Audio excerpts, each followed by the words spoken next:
प्रणाम आचार्य जी। हम विकास या डेवलपमेंट की बहुत बात करते हैं देश में, हर समय यही बात चलती रहती है। और जब चुनाव नज़दीक होते हैं तो नेता भी ये बोलकर ही वोट मांगने आते हैं कि विकास करेंगे, डेवलपमेंट करेंगे आदि। तो ये विकास वास्तव में है क्या? और आज के समय में जहाँ संसाधन इतने सीमित हैं, हर व्यक्ति के लिए एक यूरोपियन लाइफस्टाइल या फिर एक अमेरिकन की तरह जीना तो संभव है नहीं। तो आज हमारे देश में विकास, ग्रोथ, डेवलपमेंट का क्या मॉडल होना चाहिए? किस दिशा में हमें बढ़ना चाहिए जो वास्तविक हमें प्रगति की ओर ले जाए? ये प्रश्न है मेरा। धन्यवाद। चेतना जब बढ़ना चाहती है, बेहतर होना चाहती है, तो वो गति करती है, किसी दिशा की ओर आगे बढ़ती है। और चेतना कभी भी अपने से संतुष्ट तो होती नहीं, मन रहता तो हमेशा बेचैनी है। तो उसे गति तो करनी ही है। गति माने परिवर्तन। उसे परिवर्तन तो करना ही है अपनी जो हालत है उसमें।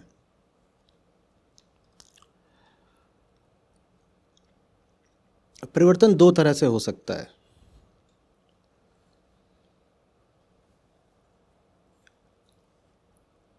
अगर बेहोश है चेतना तो कहेगी कि मुझे वृद्धि चाहिए। वृद्धि का अर्थ होता है फैलाव।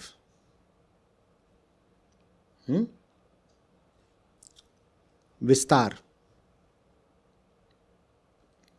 और ज्यादा हो जाएं चीजें। और ज्यादातर चेतना बेहोशी होती है। तो इसलिए जब हम अपनी बेहतरी करना चाहते हैं तो हम वास्तव में यही कह रहे होते हैं कि हमें अपनी वृद्धि करनी है। वृद्धि के लिए शब्द है ग्रोथ। हमें वृद्धि करनी है।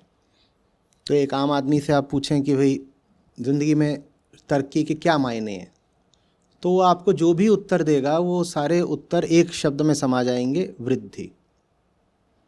वो आपसे कहे घर में फर्नीचर बढ़ जाना चाहिए, समाज में प्रतिष्ठा बढ़ जानी चाहिए, बैंक में पैसा बढ़ जाना चाहिए, मकान में एक दो तल और बढ़ जाने चाहिए, घर के आगे गाड़ियां बढ़ जानी चाहिए। ये सब वृद्धि के प्रतीक हैं। और आमतौर पर हम प्रगति को वृद्धि से ही जोड़कर देखते हैं। किसी के घर में ये सब हो रहा हो, आप कहोगे ना तरक्की हो रही है।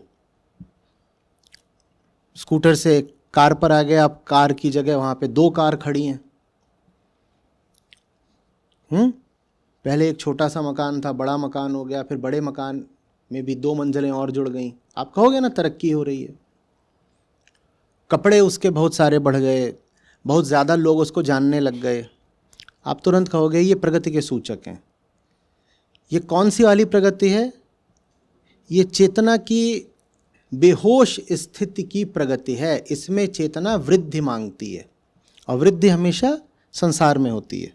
संसार माने संसार के विषय, संसार की चीज़ें, और इकट्ठा कर लो, उसमें बेहतरी है अपनी। ये मान्यता चेतना की बेहोश स्थिति की सूचक है। पर चेतना को बेहतर तो होना ही है। मन जैसा है उससे संतुष्ट तो बिल्कुल नहीं। तो बेहतर होने के लिए एक दूसरा रास्ता भी होता है। वो रास्ता होता है विकास का। विकास में और वृद्धि में बहुत अंतर है। वृद्धि कहती है मुझे और ज्यादा इकट्ठा करना है, और विकास पूछता है इकट्ठा करके जो पाना है वो कैसे मिलेगा। क्योंकि जो तुम इकट्ठा कर रहे हो वो अपने आप में कोई अंत तो नहीं है ना, वही तो आखिरी लक्ष्य नहीं है ना। जो कुछ तुम इकट्ठा कर रहे हो उसके भी द्वारा तुम कुछ और पाना चाहते हो। विकास पूछता है वो क्या है जो तुम अंततः पाना चाहते हो। ये विकास है, डेवलपमेंट। अब डेवलपमेंट की बातें तो खूब होती हैं समाज में, राजनीति में, दुनिया के बड़े बड़े मंचों पर, लेकिन आमतौर पर जब विकास की बात हो रही होती है तो आशय वृद्धि से ही होता है। तो शब्द हम भले ही कहते हैं विकास, पर मंसूबा हमारा होता है वृद्धि। उदाहरण के लिए कोई देश तरक्की कर रहा है नहीं कर रहा है, ये आप इससे थोड़ी परखते हो कि वो देश समझ गया है कि नहीं, कि आखिरी उद्देश्य क्या है। आप कैसे परखते हो कि देश ने तरक्की करी कि नहीं करी? उसका जीडीपी देख लेते हो, और जीडीपी सीधे सीधे वृद्धि का ही द्योतक होता है, विकास का नहीं। जीडीपी यही देखता है ना कि कितना माल देश में तैयार हुआ और कितने माल का उपभोग हुआ। अब उस माल के उपभोग से देशवासियों की चेतना पर क्या प्रभाव पड़ा, ये तो जीडीपी में कभी देखा नहीं जाता। आप ये भी कर सकते हो कि आप दुनिया की सबसे बड़ी शस्त्र निर्माणी बन जाओ और दुनिया भर को घातक हथियारों का निर्यात शुरू कर दो।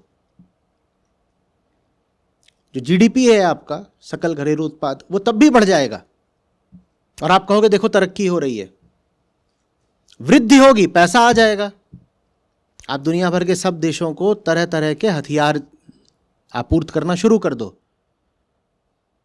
पैसा तो आ ही जाएगा ना, और पैसा आ जाएगा तो उससे 100 चीज़ें और आ जाएंगी, ये वृद्धि हो जाएगी। इसमें विकास नहीं है। आज दुनिया की पूरी समस्या ही यही है कि हमने तरक्की का संबंध वृद्धि समझ रखा है, विकास नहीं। बातें भले विकास की होती हैं, पर आशय वृद्धि ही होता है। आप कब कहते हो कि कोई क्षेत्र विकसित है? आप किसी जगह जाओ, आप कहते हो ये भी अंडर डेवलप्ड है, फिर कहीं जाते हो कहते हो डेवलप्ड। उससे आपका मतलब क्या होता है? भाई वहाँ आपको बड़ी बड़ी इमारतें दिख रही हैं कि नहीं, शॉपिंग मॉल दिख रही है कि नहीं, पुल और स्कूल और अस्पताल और आबादी और थोड़ी अमीरी दिख रही है कि नहीं? इसी को तो आप बोल देते हो ना, नहीं। ये बातें अधिकांशतः वृद्धि की हैं। समझ रहे हो?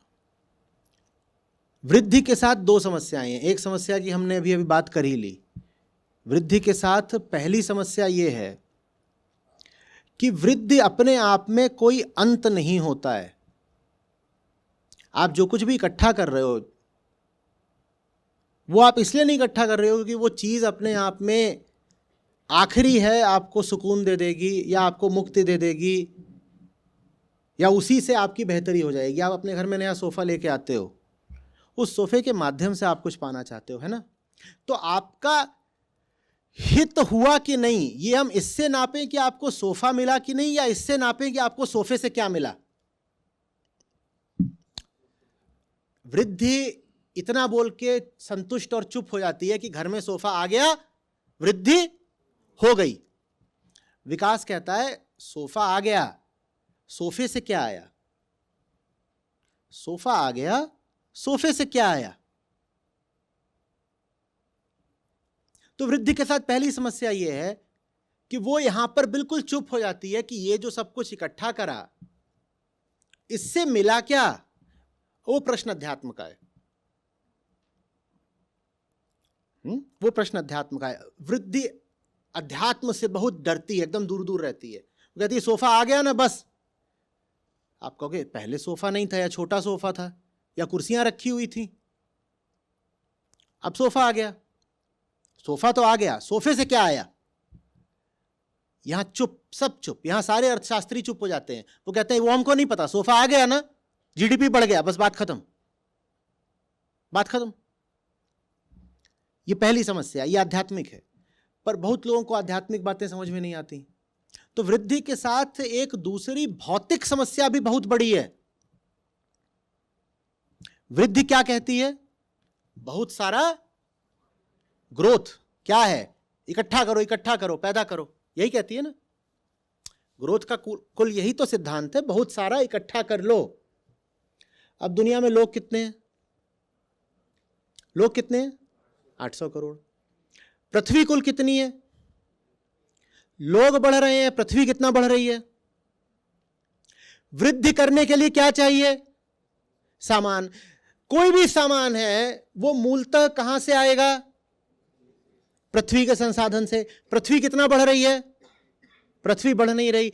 तुमको वृद्धि के लिए संसाधन चाहिए, संसाधन कहां से आएगा? चलो किसी दूसरे ग्रह से आयात कर लेते हैं। ऐसा होता है जैसे भारत और अमेरिका में ट्रेड होता है, वैसे ही पृथ्वी में और शनि ग्रह में होता है क्या कि अब पृथ्वी पे किसी चीज की कमी पड़ गई तो बाहर से मंगा लें? ऐसा होता है? तो पृथ्वी पर जो है वो तो बस उतना ही है जितना आज से 2 लाख साल पहले था।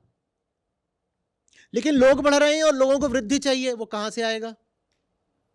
नहीं आ सकता ना। तो वृद्धि में दोनों तरफ की समस्याएं हैं। वृद्धि के लिए जो माल चाहिए वो पृथ्वी से आता है, आ नहीं सकता और ज्यादा। आज भी जैसा जीवन स्तर अमेरिका के लोगों का है, वैसा जीवन स्तर अगर पूरी दुनिया जीने लगे तो हमें 17 पृथ्वियां चाहिए होंगी। जो अमेरिका का लिविंग स्टैंडर्ड है और जो कंजम्पशन लेवल्स हैं, अगर उनको आपको मैच करना है, उनकी बराबरी करनी है, तो आपको 17 पृथ्वियां चाहिए। तो जो वृद्धि का सिद्धांत है और जो हमारे मन में मान्यता है कि तरक्की का मतलब है वृद्धि, उसमें ये बहुत बड़ी अड़चन आ गई। हमें 17 पृथ्वियां चाहिए, चलिए पृथ्वियां और खोज के लाते हैं या इजाद करते हैं। भाई साइंस ने बड़ी तरक्की कर ली है, कहां से लाएंगे? वृद्धि के साथ दोनों तलों पर समस्याएं हैं। वृद्धि के लिए आपको संसाधन चाहिए, संसाधन कहां से आने हैं? पृथ्वी से। लोभ असीम है, संसाधन सीमित है। वृद्धि के लिए जो लोभ है और वृद्धि की जो प्यास है वो तो असीम है, और संसाधन पृथ्वी के, तो कहां से करोगे वृद्धि? ये निचले तल की समस्या है। और ऊपर बात यह है कि तुम वो संसाधन घर ले भी आ लो, सोफा घर आ गया, उससे मिला क्या? तो एक तल पर बहुत भौतिक समस्या है और उसके दूसरे छोर पर आध्यात्मिक समस्या है। तो ये हम जिस तरीके से तरक्की कर रहे हैं दुनिया में, हम दोनों तरफ से मारे जा रहे हैं। हम संसाधनों की दृष्टि से, पार्थिव माने पृथ्वी की दृष्टि से भी मारे जा रहे हैं और आध्यात्मिक दृष्टि से भी मारे जा रहे हैं। वही हमको देखने को मिलता है आज दुनिया की हालत के तौर पर। दुनिया में यही दोनों आज हालत हैं। आदमी भीतर से दिवालिया है, वो आध्यात्मिक पक्ष है समस्या का, और पृथ्वी और पर्यावरण और प्रजातियों का नाश हो चुका है, वो संसाधनगत पक्ष है समस्या का। भाई दो पक्ष निकले, ये बात समझ में आ रही है?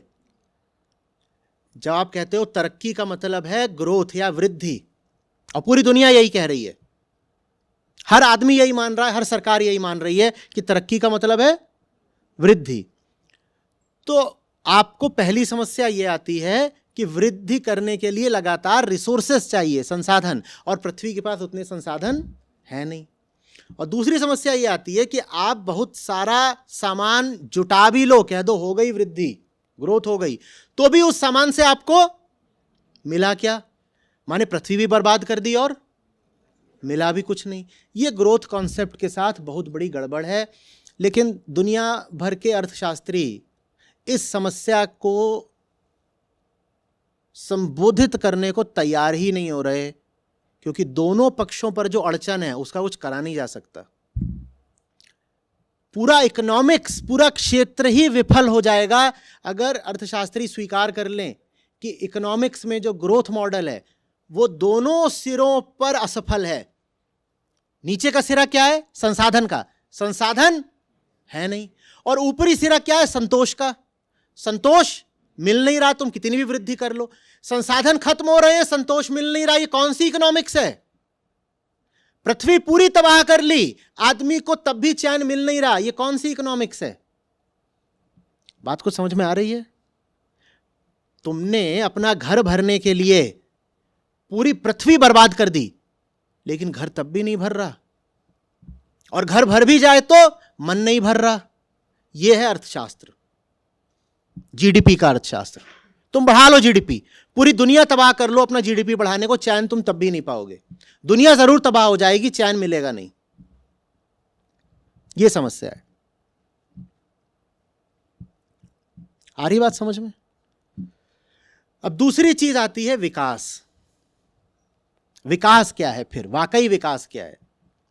नेता लोग विकास की, डेवलपमेंट की बात करते रहते हैं, लेकिन वो विकास के नाम पे कर क्या रहे होते हैं? बस वृद्धि। वास्तव में विकास क्या है और किसका विकास? क्योंकि वेदांत तो यही पूछेगा ना, किसका।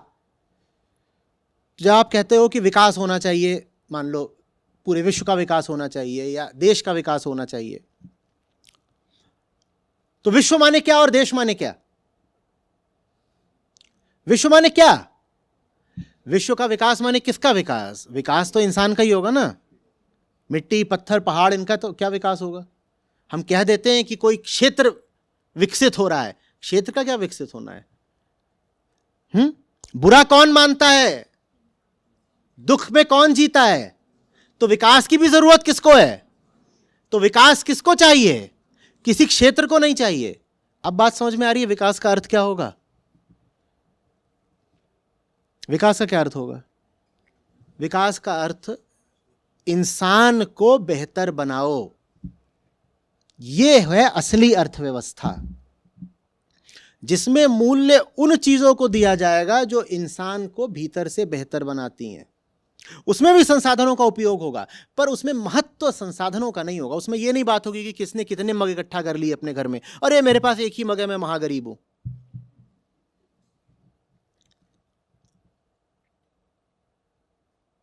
जो वाकई विकास मॉडल होगा अर्थव्यवस्था का, संसाधनों की उसमें भी जरूरत पड़ेगी, पर उसमें संसाधनों की बहुत कम जरूरत पड़ेगी और उसमें संसाधनों का बहुत बुद्धिमत्तापूर्ण उपयोग होगा। अंधा उपयोग नहीं होगा। घर में भरे जा रहे हैं सामान, भरे जा रहे हैं सामान। वहां पूछा जाएगा उससे मुझे क्या मिला, उससे मुझे क्या मिला। क्योंकि विकास किसका होना है? मेरा होना है। विकास किसका होना है? और वृद्धि हमेशा बाहर होती है, विकास हमेशा अंदर होता है। तो जब आप कहो ना कि फलाने एरिया का डेवलपमेंट हो रहा है, हम इस तरह की बातें कर देते हैं अपनी भाषा में, कहते हैं, और वहां पे जो लोग इमारत वगैरह बना लेते हैं उनको हम बोल देते हैं डेवलपर है, बोल देते हैं ना। वो वहाँ डेवलपमेंट नहीं हो रहा है, वहाँ विकास नहीं हो रहा है। इसीलिए मैं कहता हूँ कि अध्यात्म की भाषा में और लोक भाषा में बड़ा अंतर होता है। लोक भाषा कुछ समझती नहीं, अंधी होती है। आप जिसको डेवलपमेंट बोलते हो वो बस वहां बस क्या किया जा रहा है? वहां चीजों की वृद्धि की जा रही है। विकास तो अंदरूनी होता है। विकास तो हमेशा चेतना का होता है। मिट्टी का, जमीन का, पत्थर का थोड़ी विकास होता है, उनमें वृद्धि हो जाती है। वृद्धि हमेशा क्वांटिटेटिव होती है। क्वांटिटेटिव माने संख्यात्मक, संख्यात्मक। और विकास हमेशा क्या होता है? क्वालिटेटिव होता है, अंदरूनी होता है। उसमें संख्या नहीं गिन पाओगे। वृद्धि में आप गिन लोगे कि पहले एक मग था, अब 4 मग आ गए और खुश हो जाओगे, पार्टी दे दोगे। देखो देखो देखो, पहले 2 पहिए थे हमारे घर में, अब 4 पहिए की गाड़ी आ गई, चलो चलो मिठाई बांटो। विकास में ऐसी गिनती नहीं संभव है। विकास अंदरूनी है। और ये जितनी भी बातें हो रही हैं और दुनिया में जो भी अर्थव्यवस्था है वो किसके लिए है? वो इंसान के लिए है।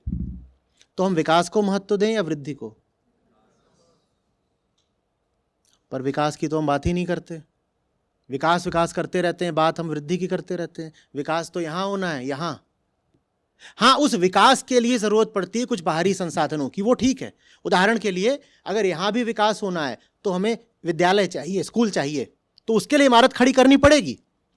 यहां भी अगर विकास करना है तो हमें अस्पताल तो चाहिए भाई, उसकी इमारत खड़ी करनी पड़ेगी। यहां भी विकास करना है और बच्चों को अगर उनके गांव से स्कूल पहुंचाना है तो हो सकता है कोई पुल चाहिए हो, रास्ते में नदी आती है तो वो पुल बनाना पड़ेगा ताकि बच्चे स्कूल तक जा पाए। उतनी वृद्धि करनी पड़ेगी। पर वो वृद्धि जब कर रहे होंगे तो हमें पता होगा कि पुल बनाने भर से नहीं हो गया है, स्कूल खड़ा करने भर से नहीं हो गया है। अंत में मैं ये नापना चाहता हूं कि जो मेरे बच्चे हैं गांव के, उनके यहां कुछ हुआ कि नहीं हुआ, वो हम नापते हैं क्या? हम तो बस ये कह देते हैं स्कूल बन गया, पुल बन गया, बच्चों का रिजल्ट आ गया, हो गया। यहां क्या हुआ वो कोई नापता नहीं। और विकास कहां होना है ये हम बार बार दोहराएंगे क्योंकि भूल जाते हैं बहुत।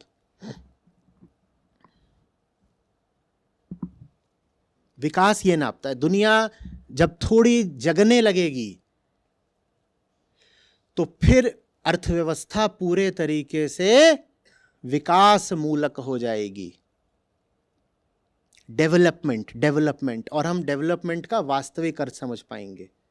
अब डेवलपमेंट के लिए जो एक सच्चा सुंदर शब्द है, असली बिल्कुल, उसको आप आध्यात्म भी बोल सकते हैं। वो क्या है? वास्तविक डेवलपमेंट की पराकाष्ठा क्या होती है? Liberation. So our economics has to be liberation minded. अर्थव्यवस्था का अंतिम उद्देश्य होना चाहिए मनुष्य को मुक्ति तक पहुंचाना। तो उस अर्थव्यवस्था में फिर मूल्य किन चीजों का होना चाहिए? अगर हम ये समझ जाएं, हमारी अर्थव्यवस्था ऐसी हो जाए, हमारे अर्थशास्त्री ऐसे हो जाए जो समझ जाएं कि इस पूरी अर्थव्यवस्था का उद्देश्य होना चाहिए मनुष्य को मुक्ति तक लेकर जाना, तो फिर किस चीज के कितने दाम लगेंगे ये कैसे तय होगा? किस आधार पर? बहुत बढ़िया, साधारण सी बात हो गई ना। बिल्कुल, बस एक बात अगर समझ ली कि ये सब कुछ मेरे लिए है, वही जो वेदांत का मूल सूत्र है, सब कुछ किसके लिए? अगर ये सब कुछ मेरे लिए है तो मैं इसको कितनी कीमत दूं? कितने रुपए का होना चाहिए ये? जिस हद तक ये मुझे मुक्ति की ओर सहायक है उस हद तक इसका मूल्य है, और नहीं है तो कुछ नहीं।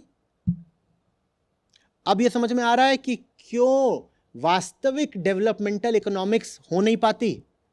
वो हो गई तो दुनिया की 3/4 इंडस्ट्रीज को बंद होना पड़ेगा, क्योंकि उनका मनुष्य के विकास से कोई लेना देना नहीं है। अगर आप ये समझ गए कि अर्थव्यवस्था का उद्देश्य वृद्धि नहीं विकास होना चाहिए, तो आप ऐसी चीजों को फिर कितनी कीमत देंगे जो आपके विकास में सहायक नहीं है? नहीं देंगे ना। जब आप नहीं देंगे उन्हीं कीमत, तो चीजें बिकेंगी बाजार में? नहीं बिकेंगी तो इंडस्ट्रीज का क्या होगा? अब समझ में आ रहा है ये साजिश क्या चल रही है, और इसका शिकार कौन हो रहा है? आप हो रहे हैं। क्योंकि वास्तव में विकास का आकांक्षी कौन है? आप हैं। विकास की प्यास किसकी नहीं मिट रही? आपकी नहीं मिट रही।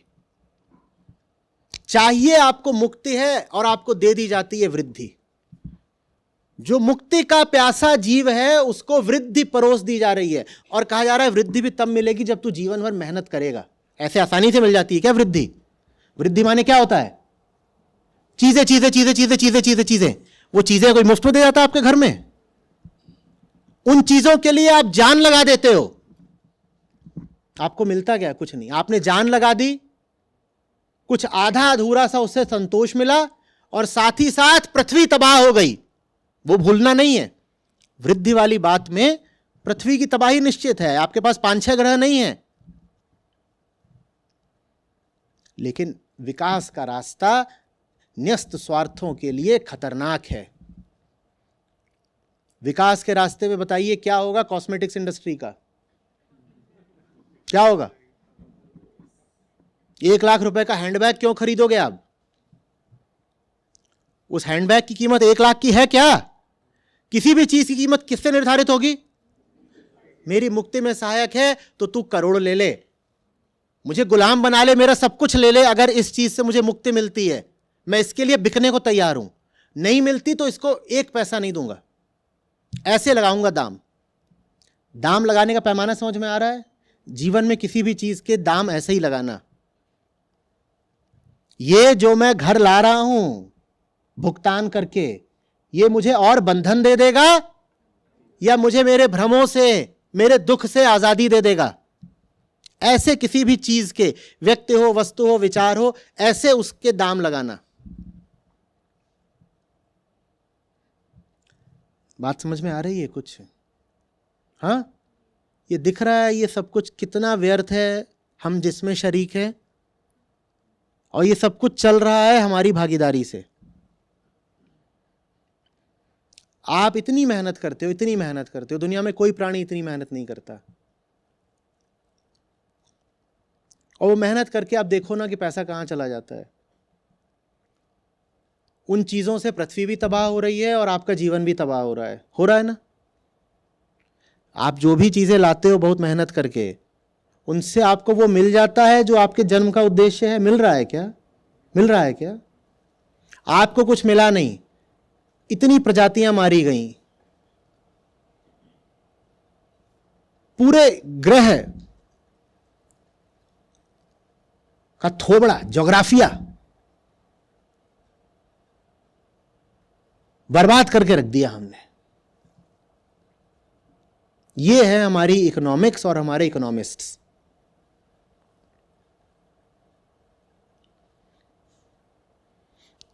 यदि हम समझेंगे कि विकास असली चीज है, तो हम जीडीपी से ज्यादा महत्व किन चीजों को देंगे?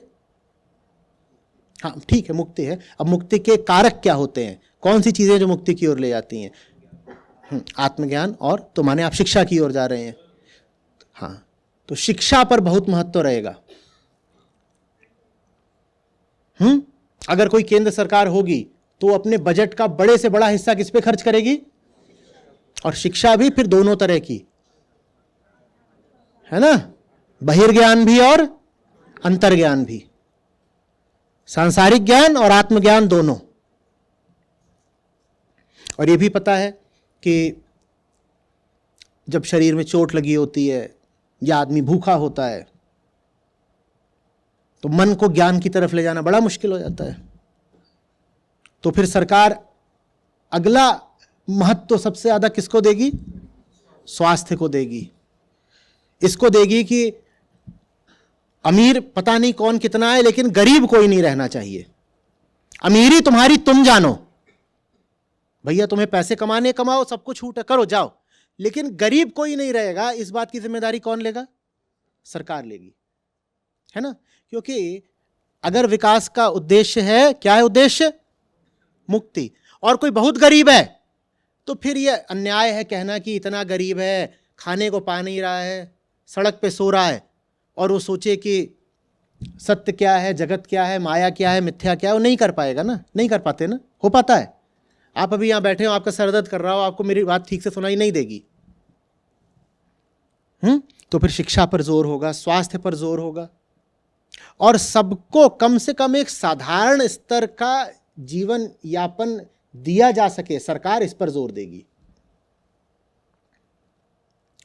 समझ में आ रही है बात? हाँ, प्रगति फिर ऐसे नहीं नापी जाएगी कि आपने कितने सारे अमीर पैदा कर दिए। प्रगति नापी जाएगी कि देश में साहित्य कैसा रचा जा रहा है, देश में कलाओं की क्या स्थिति है, देश में अपराध की दर क्या है, और अपराध यदि कम है तो क्यों कम है, डर से या बोध से। यह होगी एक विकसित लोगों की पहचान। उनका संगीत देखो, उनकी कलाकृतियां देखो, उनका शिल्प देखो,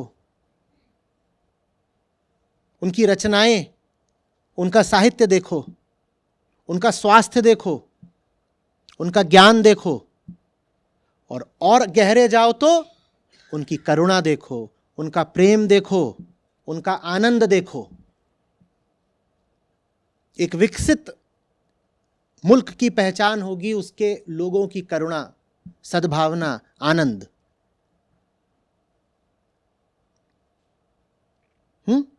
क्या यही वो चीजें नहीं है जिनके लिए हम तड़प रहे हैं? हमें ऐसी अर्थव्यवस्था चाहिए।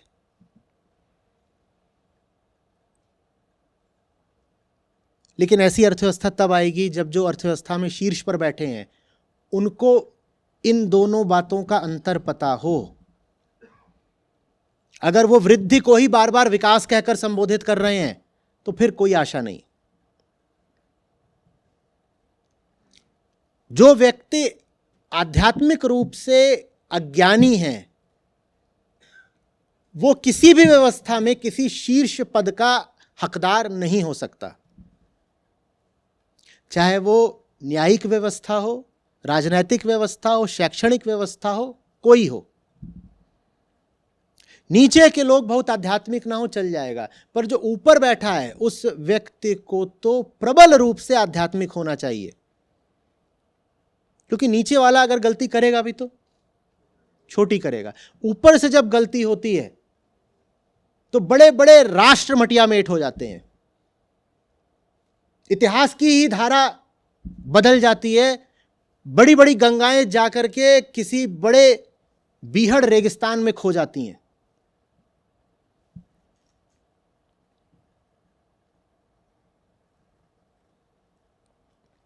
समझ में आ रही है बात?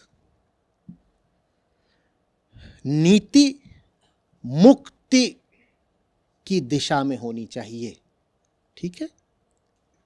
नीति को मुक्ति का अनुगामी होना चाहिए। सूत्र, कहीं किसी भी क्षेत्र में कोई नीति बन रही हो, उसका लक्ष्य होना चाहिए मुक्ति।